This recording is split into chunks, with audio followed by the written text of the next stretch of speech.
बिस्मिल्लाहिर्रहमानिर्रहीम। अस्सलाम वालेकुम। आप देख रहे हैं DNN न्यूज और मैं हूं गुलाम ज़हरा।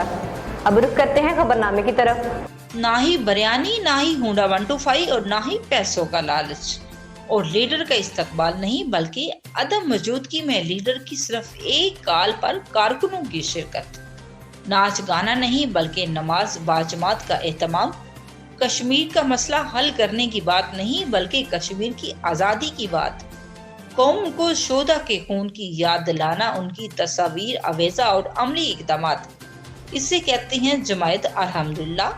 तकबीर कॉन्फ्रेंस मीनारे पाकिस्तान लाहौर, मरकजी मुस्लिम लीग पाकिस्तान JUI सिंध के सेक्रेटरी जनरल मौलाना राशिद महमूद सुमरू लाड़काना की क़यादत में सिंध अमन मार्च का काफिला लाड़काना से रवाना। समीउल हक सवाती। सिंध अमन मार्च का आगाज टेढ़ी बाईपास खैरपुर से होगा। पहला अवामी जलसा आम टेढ़ी, दूसरा सक्खड़, तीसरा जलसा आम अबाड़ू में होगा। सिंध अमन मार्च सिंध की तारीख रात के लिए तलू शहर साबित होगा। JUI सिंध ये मार्च सिंध के हर जिले की हर तहसील तक जाएगा। ये मार्च 15 साल बदतरीन गवर्नेंस को बेनकाब करेगा। आज 22 अक्टूबर से टेढ़ी बाईपास तक सिंध मार्च निकलेगा, जो रात को अबाड़ू में जलसाए आम में तब्दील होगा। समी सवाती।